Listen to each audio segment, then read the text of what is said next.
ನಮಸ್ತೆ ಸ್ನೇಹಿತರೆ, ಇವತ್ತು ನಾನು ನಿಮ್ಮ ಜೊತೆಗೆ ಇನ್ಸ್ಟೆಂಟಾಗಿ ಕೇವಲ 2 ನಿಮಿಷಗಳಲ್ಲಿ ಬೇಳೆ ಟೊಮೆಟೊ ಏನು ಉಪಯೋಗಿಸದೆ ಸಾಂಬಾರು ಮಾಡೋ ವಿಧಾನವನ್ನು ತೋರಿಸ್ಕೊಡ್ತಾ ಇದ್ದೀನಿ.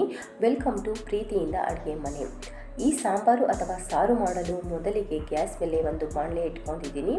ಅದಕ್ಕೆ 2 ಟೇಬಲ್ ಸ್ಪೂನಷ್ಟು ಆಯಿಲ್ ಅಥವಾ ಎಣ್ಣೆನ ಹಾಕ್ಕೊಂಡಿದ್ದೀನಿ. ಎಣ್ಣೆ ಸ್ವಲ್ಪ ಬಿಸಿ ಆದಮೇಲೆ ಇದಕ್ಕೆ ಅರ್ಧ ಚಮಚದಷ್ಟು ಕಡಲೆಬೇಳೆ, ಅರ್ಧ ಚಮಚದಷ್ಟು ಉದ್ದಿನಬೇಳೆ ಹಾಕ್ಕೊಳ್ತಾ ಇದ್ದೀನಿ. ಹಾಕಿಬಿಟ್ಟು ಸ್ವಲ್ಪ ಫ್ರೈ ಮಾಡ್ಕೊಳ್ತಾ ಇದ್ದೀನಿ. ನಂತರ ಇದಕ್ಕೆ ಅರ್ಧ ಚಮಚದಷ್ಟು ಸಾಸಿವೆ ಹಾಕ್ಕೊಳ್ತಾ ಇದ್ದೀನಿ, ಅರ್ಧ ಚಮಚದಷ್ಟು ಜೀರಿಗೆ ಹಾಕ್ಕೊಳ್ತಾ ಇದ್ದೀನಿ. ಒಂದು ಇಡಿಯಷ್ಟು ಬೆಳ್ಳುಳ್ಳಿ ಸಿಪ್ಪೆ ಸುಲಿಬಿಟ್ಟು ಜಜ್ಜಿಬಿಟ್ಟು ಹಾಕ್ಕೊಳ್ತಾ ಇದ್ದೀನಿ. ಫ್ಲೇವರ್ ಟೇಸ್ಟ್ ತುಂಬಾ ಚೆನ್ನಾಗಿ ಬರುತ್ತೆ ಬೆಳ್ಳುಳ್ಳಿದು ಈ ಸಾಂಬಾರದಲ್ಲಿ.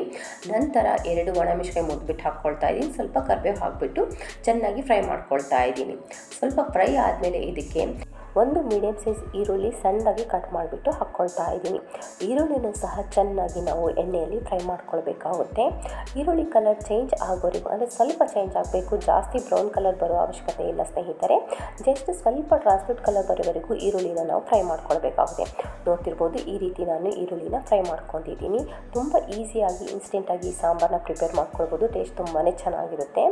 ನಂತರ ಇದಕ್ಕೆ ಅರ್ಧ ಚಮಚದಷ್ಟು ಹಿಂಗೆ ಹಾಕ್ಕೊಳ್ತಾ ಇದ್ದೀನಿ, ಅರ್ಧ ಟೀ ಚಮಚದಷ್ಟು ಅಷ್ಟು ಪುಡಿ ಹಾಕ್ಕೊಳ್ತಾ ಇದ್ದೀನಿ, 1 ಚಮಚದಷ್ಟು ಖಾರದ ಪುಡಿ ಹಾಕ್ಕೊಳ್ತಾ ಇದ್ದೀನಿ, 1 ಚಮಚದಷ್ಟು ಇಲ್ಲಿ ನಾನು ಸಾಂಬಾರು ಪುಡಿ ಅಥವಾ ಸಾರಿನ ಪುಡಿ ಹಾಕ್ಕೊಳ್ತಾ ಇದ್ದೀನಿ. ಎಲ್ಲನೂ ಹಾಕಿಬಿಟ್ಟು ಚೆನ್ನಾಗಿ ನಾವು ಫ್ರೈ ಮಾಡ್ಕೊಳ್ಬೇಕಾಗುತ್ತೆ ಎಣ್ಣೆಯಲ್ಲಿ. ಇಲ್ಲಿ ಗ್ಯಾಸ್ ಫ್ಲೇಮ್ ಲೋ ಅಥವಾ ಮೀಡಿಯಮ್ ಇಟ್ಕೊಳ್ಳಿ ಸ್ನೇಹಿತರೆ, ಇಲ್ಲಾಂದರೆ ಖಾರದ ಪುಡಿ ಎಲ್ಲ ಸೀದೋಗುತ್ತೆ. ಅದಕ್ಕೋಸ್ಕರ ಮಸಾಲೆಗಳೆಲ್ಲ ಚೆನ್ನಾಗಿ ಫ್ರೈ ಆಗಿದೆ. ಇದಕ್ಕೆ ಈಗ ನಾವು ಹುಣಸೆಹಣ್ಣು ಹುಳಿನ ಸೇರಿಸ್ಕೊಳ್ಬೇಕಾಗುತ್ತೆ. ಇಲ್ಲಿ ನಾನು ಒಂದು ಅರ್ಧ ಲೀಟ್ರಷ್ಟು ನೀರಲ್ಲಿ 1 ನಿಂಬೆಹಣ್ಣು ಗಾತ್ರದಷ್ಟು ಹುಣಸೆಹಣ್ಣು ತೊಗೊಂಡ್ಬಿಟ್ಟು 20 ನಿಮಿಷ ಮುಂಚೆನೇ ನೆನೆ ಹಾಕಿದ್ದೆ ಸ್ನೇಹಿತರೆ. ಇದನ್ನು ಚೆನ್ನಾಗಿ ಕ್ಯೂಜ್ಬಿಟ್ಟು ಇದರಲ್ಲಿ ಹಾಕ್ಕೊಳ್ಬೇಕಾಗುತ್ತೆ. ನೀವು ನೋಡ್ತಿರ್ಬೋದು, ನಿಮಗೆ ಎಷ್ಟು ಬೇಕಷ್ಟು ಹುಣಸೆಹಣ್ಣು ಹುಳಿನ ಹಾಕ್ಕೊಳ್ಬೇಕಾಗುತ್ತೆ ಸ್ನೇಹಿತರೆ. ಸಾಂಬಾರು ಕನ್ಸಿಸ್ಟೆನ್ಸಿ ನೋಡಿಬಿಟ್ಟು ನೀವು ನೀರು ಅಥವಾ ಹುಣಸೆಹಣ್ಣು ಹುಳಿನ ಹಾಕ್ಕೊಳ್ಳಿ. ಇಲ್ಲಿ ನೋಡ್ತಿರ್ಬೋದು, ಈ ರೀತಿ ಹುಣಸೆಹಣ್ಣು ಹುಳಿ ಹಾಕಿದ್ದೀನಿ. ಇದನ್ನು ಚೆನ್ನಾಗಿ ಮಿಕ್ಸ್ ಮಾಡ್ಕೊಳ್ತಾ ಇದ್ದೀನಿ. ಇದಕ್ಕೆ ಈಗ ನಾನು ರುಚಿಗೆ ತಕ್ಕಷ್ಟು ಉಪ್ಪು ಹಾಕ್ಕೊಳ್ತಾ ಇದ್ದೀನಿ. ಉಪ್ಪು ಹಾಕಿಬಿಟ್ಟು ಚೆನ್ನಾಗಿ ಮಿಕ್ಸ್ ಮಾಡಿಬಿಟ್ಟು ಒಂದು ಕುದಿ ಬರೋವರೆಗೂ ನಾವು ಇದನ್ನು ಕುದಿಸ್ಕೊಳ್ಬೇಕಾಗುತ್ತೆ. ನೋಡ್ತಿರ್ಬೋದು, ಈಗ ಕುದಿ ಬಂದಿದೆ. ಒಂದು ಕುದಿ ಬಂದಮೇಲೆ ಇದಕ್ಕೆ ಸ್ವಲ್ಪ ಹಸಿ ತೆಂಗಿನಕಾಯಿ ತುರಿ ಮತ್ತು ಕೊತ್ತಂಬರಿ ಸೊಪ್ಪನ್ನ ಹಾಕ್ಕೊಳ್ತಾ ಇದ್ದೀನಿ.